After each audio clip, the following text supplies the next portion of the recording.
Haruskah kita mengharapkan setiap orang Kristen yang matang menjadi duplikat satu sama lain dalam kemampuan dan pelayanan?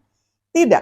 Dan itu menjadi sangat jelas ketika kita mempertimbangkan komentar penutup Paulus mengenai beberapa pribadi yang berperan penting bagi keberhasilan pelayanan Paulus.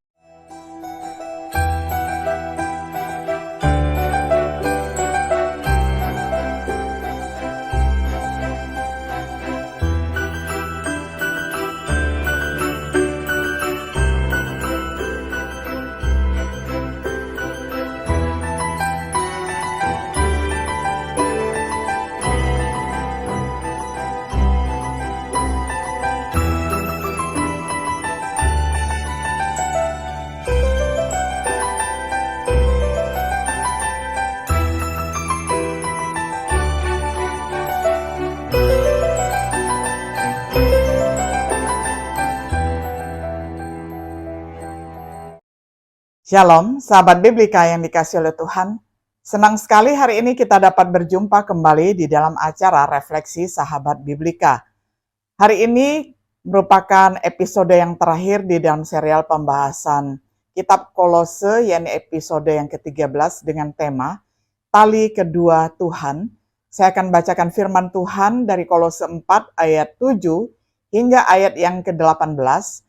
Saya akan bacakan untuk kita semuanya di dalam terjemahan sederhana Indonesia. Tikhikus yang membawa surat ini kepada kalian adalah saudara kita yang terkasih, yang juga terbukti sebagai pengerja jemaat yang setia. Dia teman sekerja saya dalam melayani Tuhan kita Yesus.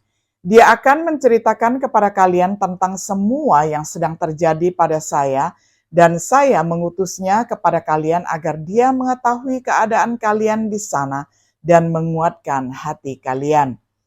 Bersama dia, saya juga mengutus saudara kita yang terkasih Onesimus.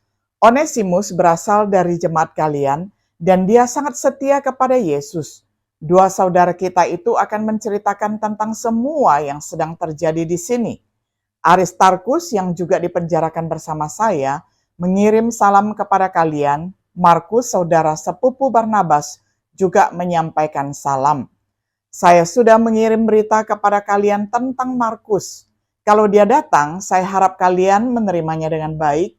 Justus yang juga bernama Yesus mengirim salam kepada kalian.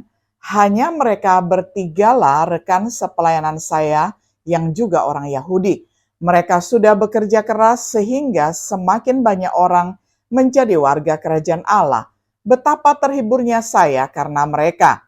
Epafras yang dari jemaat kalian juga mengirim salam. Dia melayani Kristus dan selalu berjuang keras dalam doanya untuk kalian supaya kalian bertahan dan menjadi dewasa dalam hal mengikut Yesus. Juga supaya kalian semakin yakin bahwa semua kehendak Allah bagimu. Saya bersaksi kepada kalian bahwa dia sungguh-sungguh peduli pada keadaan kalian dan saudara-saudara seiman di Laodikia seperti di Hierapolis. Dr. Lukas yang kita kasihi dan Demas juga mengirim salam kepada kalian. Sampaikan salam kami kepada saudara-saudari seiman kita di Laodikia. Kami juga mengirim salam kepada Nimfa dan jemaat yang biasa berkumpul di rumahnya.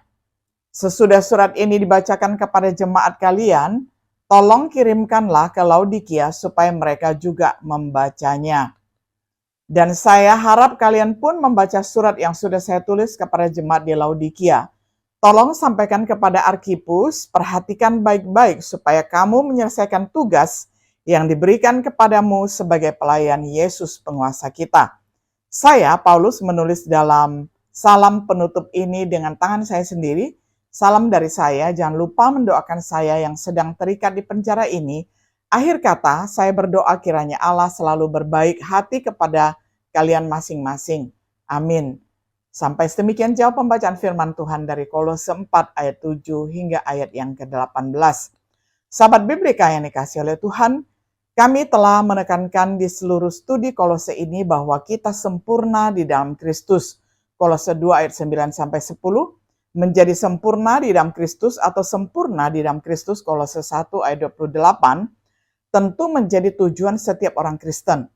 Apakah ini berarti bahwa mereka yang ada di dalam Kristus harus sama persis dalam segala hal? Haruskah kita mengharapkan setiap orang Kristen yang matang menjadi duplikat satu sama lain dalam kemampuan dan pelayanan? Tidak. Dan itu menjadi sangat jelas ketika kita mempertimbangkan komentar penutup Paulus mengenai beberapa pribadi yang berperan penting bagi keberhasilan pelayanan Paulus.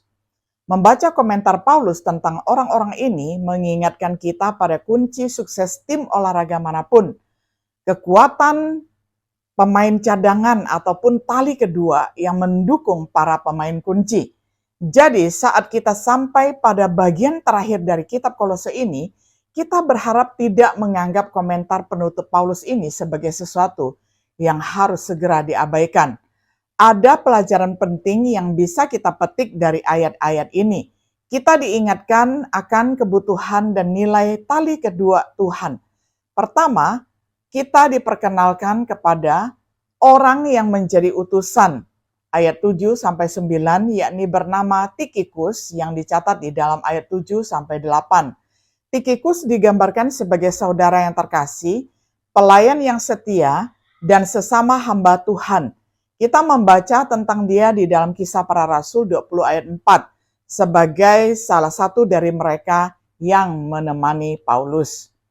Sekali lagi dalam Efesus 6 ayat 21-22 di mana ia melakukan tugas yang sama seperti yang diuraikan di dalam Kolose 4 ayat 7-8 dan juga di dalam Titus 3 ayat 12 dan 2 Timotius 4 ayat 12 di mana dia terus melayani Paulus sebagai utusan. Dia mungkin salah satu saudara yang disebutkan di dalam 2 Korintus 8 ayat 23 yang disebut utusan gereja-gereja kemuliaan Kristus. Lalu orang yang kedua itu terdapat di dalam ayat yang ke-9 bernama Onesimus. Onesimus juga disebut sebagai saudara yang setia dan terkasih yang dari Kolose. Kita belajar dari surat kepada Filemon bahwa Onesimus adalah budak pelarian yang bertobat oleh pelayanan Paulus dan diutus kembali kepada tuannya. Dia juga melayani sebagai utusan untuk Paulus. Karena orang-orang seperti ini, pengaruh para rasul dapat menyebar lebih jauh daripada jika mereka bekerja sendirian. Dan itu juga berarti pengaruh Injil menyebar lebih jauh. Selanjutnya kita perhatikan tentang yang kedua, orang yang menjadi penghibur, itu dicatat di dalam ayat yang ke-10-11. Dan orang ini adalah Aristarkus, dicatat khusus di dalam ayat 10a. Aristarkus adalah seorang sesama tahanan. Dia juga pernah menjadi rekan seperjalanan Paulus yang hampir kehilangan nyawanya karena kerusuhan di Efesus. Dia juga ikut berlayar dengan Paulus ke Roma dan kini berada di Roma bersama Paulus turut mengirim salam. Lalu orang yang kedua terdapat di dalam ayat 10b, dia bernama Markus. Markus adalah penulis Injil kedua, dia adalah keponakan Barnabas. Jemaat di Yerusalem mengadakan pertemuan di rumah ibunya. Dimulai dengan Paulus dan Barnabas pada perjalanan pertama mereka, tetapi kemudian kembali, dia kemudian menjadi rebutan antara Paulus dan Barnabas yang tercatat di dalam Kisah Para Rasul 15 ayat 36-41. Tetapi akhirnya terbukti menguntungkan bagi Paulus untuk pelayanannya tercatat di dalam 2 Timotius 4 ayat 11. Bahkan sekarang dia termasuk dalam orang-orang yang menurut Paulus ternyata menghiburnya. Lalu orang yang ketiga, Yesus yang juga disebut Justus di dalam ayat 11. Sedikit yang diketahui tentang orang ini, kecuali bahwa dia adalah seorang Yahudi dan rekan kerja untuk kerajaan. Dia juga merupakan penghiburan bagi Paulus. Tidak ada orang yang dapat menghasilkan apa yang mampu mereka hasilkan, kecuali mereka menerima dorongan yang tepat. Sama seperti Barnabas yang dijuluki sebagai anak penghiburan, Kisah Para Rasul 4 ayat 36, telah menjadi orang yang mendorong ataupun menghibur seorang pemuda yang melakukan kesalahan, yaitu Yohanes Markus, dan membuatnya menguntungkan. Demikian pula sekarang pemuda dengan dua orang lainnya menghibur Rasul Paulus dalam pencobaannya. Dengan penghiburan seperti itu, Paulus dapat melanjutkan pekerjaannya sambil menunggu persidangan di hadapan kaisar. Yang ketiga, manusia yang berdoa ataupun orang yang berdoa terdapat di dalam ayat 12-13. Yang pertama itu adalah Epafras, orang yang memulai gereja pada Kolose, tercatat di Kolose 1 ayat 7 sampai 8. Dia berasal dari Kolose, yakni yang disebut sebagai salah seorang dari kalian. Dia sangat memperhatikan mereka dan orang-orang di Laodikia dan Hierapolis. Dia juga adalah sesama tahanan, Filemon ayat 23. Apa yang bisa dia lakukan untuk mereka yang begitu jauh? Epafras seorang yang berdoa. Dia setidaknya bisa berdoa untuk saudara-saudaranya. Dan berdoalah dia melakukannya. Dia berdoa terus-menerus ataupun selalu berdoa. Dia berdoa dengan sungguh-sungguh ataupun bekerja dengan sungguh-sungguh. Dia berdoa secara pribadi, yakni dikatakan berdoa untukmu. Dia berdoa dengan tujuan di dalam pikirannya agar kamu dapat berdiri dengan sempurna dan lengkap. Sama seperti seorang tidak harus berada di lapangan untuk berkontribusi pada kesuksesan tim, seseorang tidak harus hadir untuk menjadi berkat bagi orang lain. Jadi Paulus sendiri menyadari dan sering meminta doa orang lain atas namanya.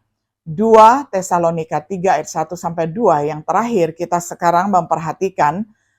Hal yang keempat, tentang dua orang yang sangat kontras sekali yang dicatat di dalam ayat yang ke-14. Yang pertama itu adalah Dr. Lukas yang terkasih. Dia adalah rekan seperjalanan dengan Paulus dalam beberapa perjalanan. Dia dipakai dan digunakan oleh Roh Kudus untuk menulis lebih dari setengah dari Perjanjian Baru. Dia menulis Injil Lukas dan kitab Kisah Para Rasul. Secara total volume, kedua kitab tersebut merupakan mayoritas dari kitab Perjanjian Baru. Dr. Lukas setia kepada Paulus sampai akhir, tercatat di dalam 2 Timotius 4 ayat 11. Lalu orang yang kedua itu adalah Demas yang kemudian meninggalkan Paulus. Pada saat surat Kolose dan Filemon ditulis, Demas adalah rekan sekerja. Tetapi tidak lama kemudian dikatakan tentang dia, Demas telah meninggalkan aku karena mencintai dunia ini. 2 Timotius 4 ayat 10. Sebagai kesimpulan, Demas berfungsi sebagai pengingat yang sadar akan kebutuhan untuk tetap setia sampai akhir. Tetapi bagian lain dalam perikop ini mengingatkan kita bahwa penyebaran Injil selama abad pertama tidak dicapai melalui orang-orang besar saja seperti Paulus dan 12 rasul saja.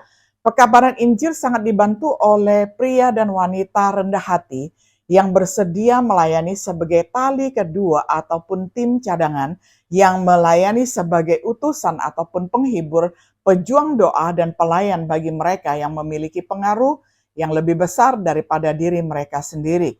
Ayat 7 sampai 14. Yang membuka hati dan rumah mereka untuk melayani gereja seperti yang dilakukan Nimfa yang tercatat di dalam ayat yang ke-15. Jika Injil ingin disebarluaskan hari ini, ada juga kebutuhan untuk tali kedua dari Tuhan. Apakah kita bersedia melakukan apapun yang kita bisa lakukan di dalam pelayanan kepada Tuhan, baik itu besar ataupun kecil? Kemudian biarlah kata-kata penutup Paulus kepada seorang bernama Arkhipus menjadi peringatan bagi kita juga. Jagalah pelayanan yang telah kamu terima di dalam Tuhan, supaya kamu memenuhinya. Kolose 4 ayat 17. Apapun panggilan kita, apapun kemampuan kita, marilah kita setia kepada Tuhan. Sebagaimana Paulus menulis surat kepada jemaat Kolose dengan tulisan tangannya sendiri terdapat di ayat 18, maka kita menutup rangkaian khotbah ini, kasih karunia menyertaimu, amin. Jika kita benar-benar membiarkan Yesus menjadi juru selamat yang maha mencukupi dan utama, maka kasih karunia Allah pasti akan menyertai kita. Sahabat Biblika yang dikasihi oleh Tuhan, biarlah setiap diri kita menilik diri kita sendiri, apakah kita ini adalah pemain utama, ataupun pemain kedua, ataupun cadangan kedua, ataupun ring kedua di dalam kehidupan dan pelayanan kita. Tetap kita melakukan yang terbaik untuk Tuhan, karena segala kemuliaan bagi Tuhan. Tuhan Yesus memberkati dan menyertai kita selalu. Shalom.